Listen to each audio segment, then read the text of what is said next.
ठरलं तर मग या मालिकेत आपल्याला एक सिबडकर एक असे ट्विस्ट पाहायला मिळत आहेत. इकडे रूम मध्ये सायली कपड्यांच्या घड्या घालत असते, तेवढ्यात अर्जुन रूम मध्ये येतो. तशी सायली अर्जुन पाशी पळत जाऊन म्हणते, सर सर, माझा आनंद माझ्या पोटात मावतच नाहीये. सतत प्रतिमात्याने माझ्याकडे बघून मारलेली हाक आठवतीये. पण अर्जुन काही सायलीकडे बघत नाही आणि तिला इग्नोर करतो. सायली त्याला पुन्हा म्हणते सर. तशी सायली अर्जुनच्या हातातलं पुस्तक ओढते आणि त्याला पुन्हा सर म्हणते, पण अर्जुन तिथून निघून जातो आणि तो पुन्हा त्याच्या हातात फाईल घेतो. इकडे सायली पुन्हा त्याच्या बरोबर बोलण्याचा प्रयत्न करते, सर सर, प्रतिमात्या आता पूर्वीसारखे होतील ना लवकर. सायली पुन्हा अर्जुनला म्हणते, सर तुम्ही ऐकताय ना. तसा अर्जुन सायलीला म्हणतो, वाचतोय मी. आता मात्र सायली अर्जुनच्या हातातून ते फाईल ओढते. एवढी आनंदाची गोष्ट सांगतेय मी तुम्हाला, तुम्ही काय वाचताय, काही भिनसलंय का तुमचं. आता तसा अर्जुन सायलीवर चिडून म्हणतो, त्या ऍक्सिडेंटचं रिक्रिएशन करणं किती डेंजरस होतं हे तुम्हाला माहित होतं ना, तरीही तुम्ही ती रिस्क घेतली. तुम्ही किती केअरलेसली वागलाय हे तुम्हाला कळतंय का.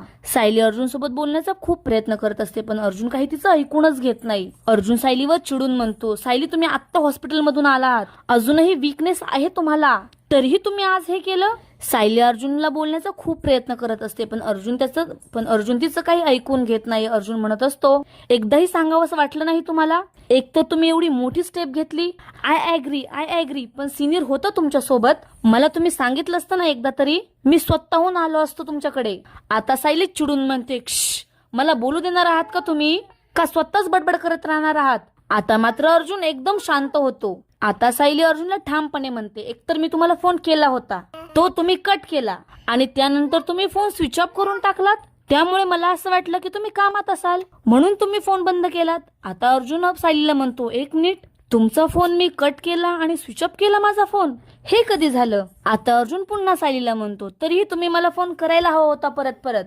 आता सायली म्हणते, फोन बंद असताना परत फोन करायला हवा होता का मी. अर्जुन सायलीला म्हणतो, हो, सगळं काम ठेवून मी धावत आलो असतो तुमच्याकडे, तुम्हाला काय झालं असतं तर मी. असं म्हणताच अर्जुन शांत होतो. आता सायली अर्जुनला म्हणते, तर काय.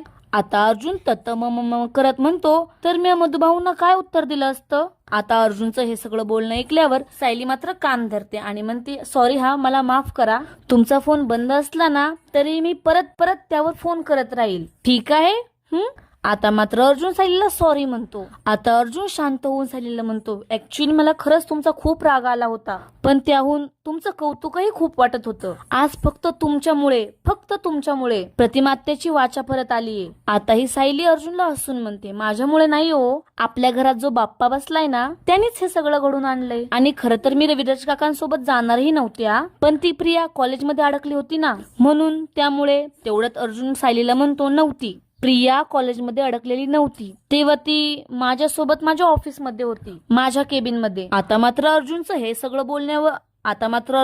सगळं बोलणं ऐकल्यावरती सायली पुन्हा चिडते. आता अर्जुन सायलीकडे बघून कान धरतो आणि सॉरी असं म्हणतो तिला, सॉरी चुकलं माझं. नाही म्हणजे मी तुम्हाला सांगणारच होतो. हे बघा, मला काही लपवायचं नव्हतं तुमच्यापासून, मी तुम्हाला खरं सांगणार होतो. जेव्हा फोन आला ना सिनियरचा, तेव्हा ती तन्वी माझ्याच ऑफिसमध्ये होती, हे मी सांगणार होतो तुम्हाला खरंच. सायली अर्जुनला म्हणते, कान सोडा आता.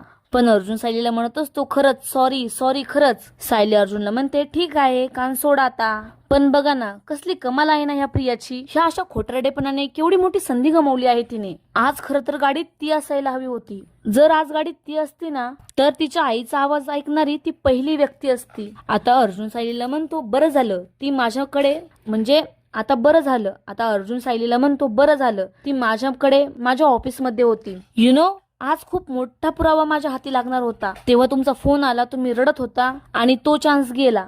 तिच्या तळपायावर ना काही. इकडे मात्र सायली स्तब्ध उभी असते, ती अर्जुनचं काहीही ऐकत नाही. आता अर्जुन सायली जवळ येतो आणि तिला म्हणतो, मिसेस सायली, अहो तुम्ही कुठे हरवला आहात. सायली अर्जुनला म्हणते, काय गंमत आहे ना, बघा ना सर, प्रतिमात्यांची वाचा परत आली ना. त्यांनी सगळ्यात पहिला शब्द उच्चारला तो तन्वी. त्यांना अजून इतर कुठलंही नातं आठवत नाहीये, पण त्यांच्या मुलीशी असलेलं त्यांचं नातं त्यांच्या मेंदूच्या तळाशी कुठेतरी खोल रुजलंय. ते म्हणतात ना, आईची नाळ आपल्या मुलीशी जोडलेली असते, तसंच असेल काहीतरी. सायलीचं हे सगळं बोलणं ऐकल्यावर अर्जुन मनातच म्हणतो, आई मुलीचं नातं कोणत्याच शब्दात व्यक्त होणार नाही. आणि सगळ्यांना जी ही तन्वी वाटतेय ती खरंच प्रतिमात्याची मुलगी आहे का. सायलीचं हे सगळं बोलणं ऐकल्यावरती इकडे अर्जुन मनातच म्हणतो, आई लेकीचं नातं कोणत्याच शब्दात व्यक्त होणार नाही. आणि सगळ्यांना ही जी तन्वी वाटतेय ती खरंच प्रतिमात्याची मुलगी आहे का. इकडे प्रतिमा तिच्या रूम मध्ये झोपलेली असते तेवढ्यात प्रिया तेथे येते. इकडे प्रतिमा तिच्या रूम मध्ये झोपलेली असते तेवढ्यात प्रिया तेथे येते आणि ती हळूच बेडवर बसते आणि ड्रॉवर मधून तिची गोळ्यांची बाटली बाहेर काढते. प्रिया त्या बॉटल्स कडे बघून म्हणते, आता तो डॉक्टरांनी दिलेल्या गोळ्या नाही, मी दिलेल्या गोळ्या खायच्या. सध्या तरी फक्त विटॅमिनच्याच गोळ्या आहेत, ह्याने काही तुझी मेमरी परत येणार नाही, अशीच खितपत राहशील. आता प्रिया ती विटॅमिन गोळ्यांची असलेली बॉटल तिथं ठेवते आणि प्रतिमाच्या त्या खऱ्या गोळ्या असतात त्या घेऊन जाते आणि प्रतिमाला म्हणते, गुड नाईट आई, असं म्हणून तिथून ती गुपचूप निघून जाते. आता इकडे प्रतिमासोबत झालेला सगळा प्रकार प्रिया महिपत, साक्षी आणि नागराजला सांगते. तशी सायली म्हणते, काय त्या प्रतिमाची वाचा परत आली?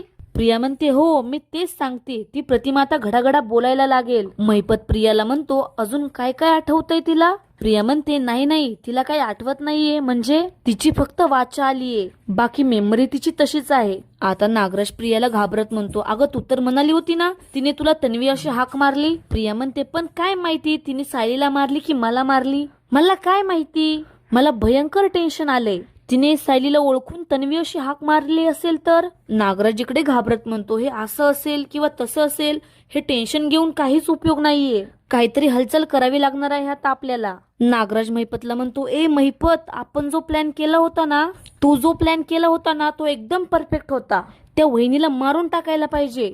साक्षी नागराजला म्हणते, एक मिनिट थांबा, असं काही करायचं नाहीये आपल्याला. आता प्रिया सांगते ना, तिची फक्त वाचा परत आलीये, तिला आधीच काहीच आठवत नाहीये, मग काय फरक पडणार आहे सांगा ना.